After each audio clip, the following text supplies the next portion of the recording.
Hey everyone, it is Evan here from the Trade Risk on Friday, July 19th, here with a weekend market recap video. We're going to cover all of the major markets, the current market environment, and finish off looking at some sector analysis. So we're going to kick things off with our market technicals dashboard. We can see that we are red across the board here over today's numbers. On Friday, we finished lower, led down by the NASDAQ 100. And on the 5-day change numbers, we were basically red all week. We kind of just sold off throughout the duration of the week, closed the week off near the lows. And you can see we also have started to lose some of the 10-period simple moving averages across the major indices. We're still above a 50 and a 200-day across all the indices, but a little bit of short-term weakness showing itself there, losing that 10 SMA. If we scroll down, take a look at sector performance, you can see semiconductors pretty much standing alone here in the green, up over 1% over the past 5 days, followed by staples and materials. On the downside, we have energy, discretionary, and financials at the bottom of the pack. And when we look at the major markets here, we've got a pop in the VIX up 12.67% this week,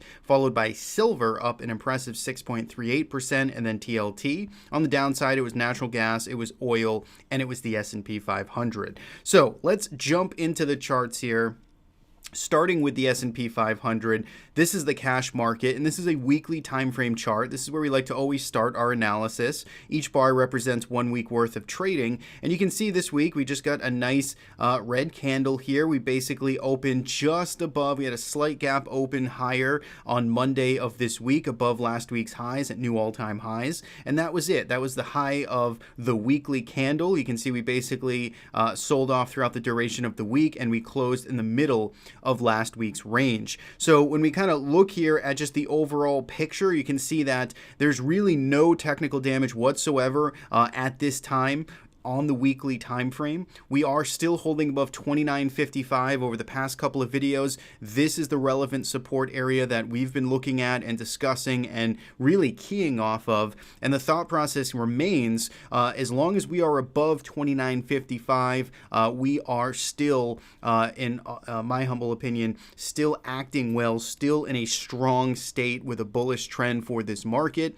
If we started to lose 29.55, that would get me more cautious in at least the short term, as that would suggest that we have now failed to hold on to the highs here from April and the recent breakout from June. So, when we look ahead going into next week, 29.55, it's only, from where we closed today, it's only 1% away. So we could easily be there in just a day's time next week. And that test at 29.55 or so, that's going to be an important area that I'll be paying attention to. Otherwise, it's still clear skies above us. We're just under all-time highs. Market has been in a low volatility state. We did get a little bit of a bid this week in the VIX. Let's go to it right now and take a look at it. It did close down here right around this $14 area. It found a low recently of around 12 in the lower 12s.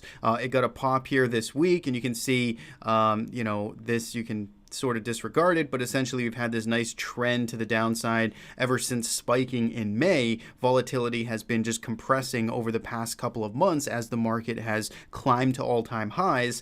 So the VIX now, you can see back up to this 14 area, which is where we were just a couple of weeks ago. That's where we started to roll back over again. So it'll be interesting to see if this time is different, if this time is where the actual sell-off occurs, and then we see a bigger breakout spike in the VIX. Again, I still think the odds are against that scenario, but if we start breaking 29.55, then I will certainly adjust my my overview or thought process there on the market. So jumping into the daily chart now of the S&P 500, you can see again just a very quiet week. Really just wasn't a whole lot of range one way or the other. We just bled lower. It's pretty slow throughout the course of this week. This was the official kickoff of earnings, so it was interesting to see that stocks were actually down into the first week of earnings. A lot of financials reporting. Netflix, a high-profile name, reported as well, which got hit. Microsoft as well, which was, let's see how it finished actually on the day. So yeah, kind of like what the Qs did here. It opened back up at all-time highs and then just got sold off throughout the day. So it'll be interesting interesting to see if we continue to get that behavior throughout earnings season, where we get maybe an initial pop after the company reports, and then they kind of sell it off into the next day. It'll be an interesting pattern there to see if that is really how things hold out throughout the course of this season. But for now, again, technically speaking, 29.55, that's what we want to pay attention to. If you go to the smaller time frames, maybe you get some type of head and shoulder top brewing here. So that is a possibility. Neckline kind of comes in above that 29.55. So lots of kind of confluence, and that's the area that I'd be paying attention to. Now, if we go to small caps next, small caps here did continue to just kind of move around, and this was where we were talking about paying very close attention to the Russell 2000 and the fact that it was getting really tight in here on this compression, and we were looking for some type of breakout one way or the other. It does look, at least on this day here on Wednesday, it looks like we were started to get a breakdown of that range, and then we popped back up on Thursday. We didn't get any follow through, and in fact we did it on slightly higher volume. So in fact, we actually put a position on here in the IWM on Thursday. We still have a long position on. It is a loosely held position because we're not willing to give it too much more room here, but we like the sort of reversal, the failure to kind of follow through to the downside on Thursday's action. And then of course Friday, with what we saw here, is not what we wanted to see. Again, an open near the highs and then a sell-off back down to the lows. So if we get follow through again to the downside next week, we will be out of our position, and we will be, stepping aside as the sellers continue to break us down here. But as we kind of meander right here at the bottom end of the range and kind of, tug of war back and forth here, willing to see if buyers will step in like they did on Thursday around these lows around 154. So short term, what we consider a tactical trade, which just means that we're pretty unforgiving with it, not willing to give it much room, and we're willing to just kind of throw it aside if it doesn't work for us pretty quickly. So have the position there. We'll see if this shapes up, but for now, threatening to actually break down here from this 2-week range around upper 154s of support.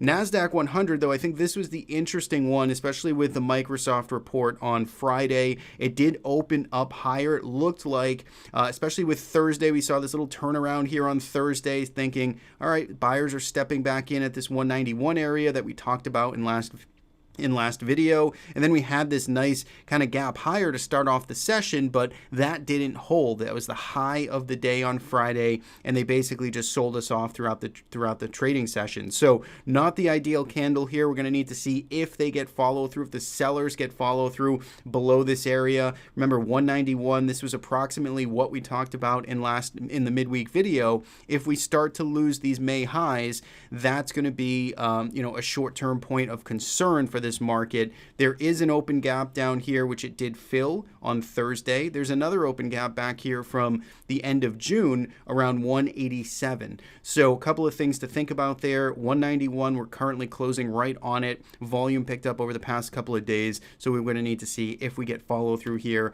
The weekly picture still kind of holding up around these all-time high levels. So that's really the current take on the market. Let's see how how continued earnings season influences these markets. And as of right now, we got a short-term pullback. No real technical damage, but I think we're testing some of those shorter-term areas right now. So looking at some of the other major markets, we go to TLT, which got a nice rebound this week, up 1%. You can see it did find some support kind of at these June lows here. And, we may have, these levels have been drawn for quite a while, but we have probably some shorter-term support now to start paying attention to right in this area where we found some support in June. We found some support just this week, and now we're going to look at that 130 level as sort of an approximate area to pay attention to going forward. Otherwise, we're still kind of contained here in this sideways range, and that level there was drawn from further back, but we basically have the highs coming in around 133 for the TLT. So seems like right now at least it wants to go sideways, kind of chop around, and to me it's deservingly so, and welcome to do that given the fact it's had quite a strong move to the upside over the past couple of months. If we go to metals next, GLD had a very impressive Thursday, and then it gave some of that back, had an inside session here on Friday, but it really just tried to get going, really kind of a 1-2 punch with Wednesday kind of breaking out above multi-day highs. Thursday saw that sharp follow through, increased volume coming in, and then we pulled back here again on Friday. So GLD kind of making up its mind there in the short term, but still this trend here is very much to the upside. Bulls in control. We're going to just need to see if they can keep that momentum and continue the action higher. Silver, though, was the real story, and the breakout, the catch-up here that we have been inclined to think might happen is starting to unfold here. You can see silver was up impressively this week, about 6%, I believe. Let's just go to the weekly chart. Yeah, 6.38%. Very loud weekly candle here. Big expansion in range, taking out recent highs and taking out year-to-date highs and closing at new 2019 highs on 3x the volume. So this is a very notable weekly candle here. This is something that looks like a trend change for the more intermediate term to long-term picture when you have something this big kind of hit the tape here or hit the charts. So going to be interesting to see how this sort of gets followed up. Of course, you can see Friday it did pull back a little bit, so maybe got a little bit ahead of itself, but certainly seems like it's off to the races here where dips are going to be bought in silver. At least that seems to be the scenario. We'll see how it actually unfolds. Last but not least, we'll look at energy. We'll go to USO, which on the week here was down 7%, so pretty big hit there for USO. Really just kind of fell back down, took out this July pivot here, and it's back into just this messy area. Really is not that interesting to me one way or the other. It continues not to be.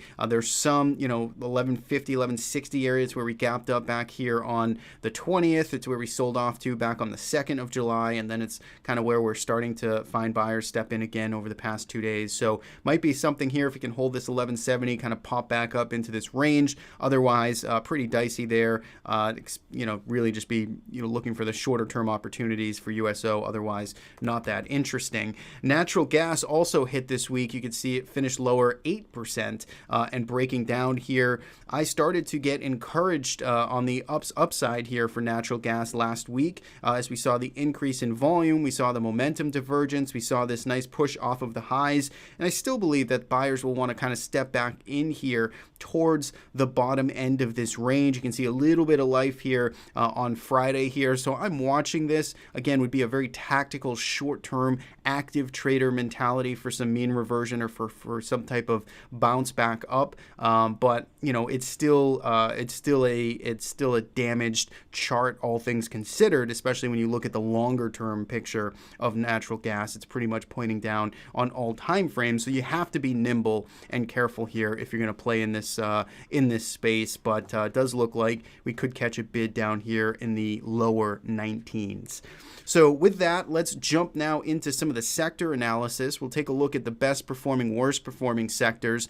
Best performing was semiconductors this week. You can see it really didn't flinch here at all. It pretty much went out towards the highs of the week. Of course, a little bit of turnaround here on Friday, but all things considered, it's still marching higher. It's coming back into the April highs here. There's 120. Talked about it a couple of weeks ago as potentially being a magnet up there to retest that area, the prior highs. It's a tough chase here because there's not a whole lot of emerging base that it started rallying from. But the kind of chases on, and we'll see if it can get back up to 120, or if it fails before there, that could be some type of warning sign as well. But for now, MACD continues to push higher, and the trend remains up.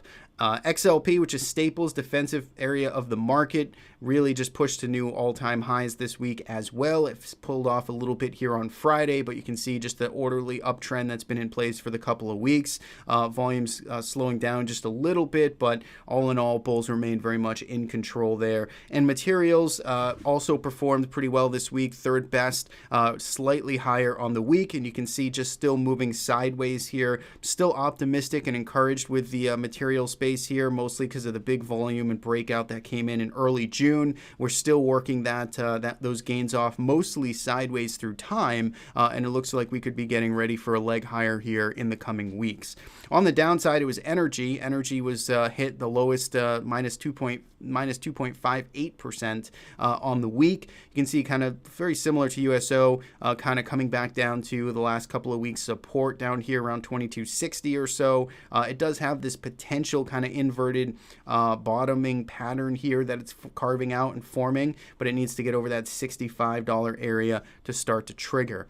IYR also getting hit down 2.07% this week. Haven't talked about this one in a while, hasn't really shown up in the list, but you can see it's been in a pretty much of a grind, a very sideways sort of grind here. Let's see if we can just put some lines to the slope that this has been moving higher over the course of 2019. You can see this channel almost a little bit of a megaphone, although still kind of orderly, higher lows getting put in, slightly higher highs getting put in here, but now we're starting to put in a slightly lower high on this last one, and we're coming back down into the end of this range here. So we'll need to see how this acts as we come back down to the bottom end of support, where buyers have been stepping in over the course of this year. But for now, this kind of slope has been holding intact, but you can see a little bit of some distribution coming in on some of those down days. So something that's just too messy, unclear for me or for my interest one way or the other. And last but not least is discretionary was the third worst performing, minus 1.55%. Not much else to say about it, though. It had a very strong week last week. It's really just pulling back, very light volume off of the highs here. So, really still just looks to being a bull trend here with just an orderly pullback off of the highs.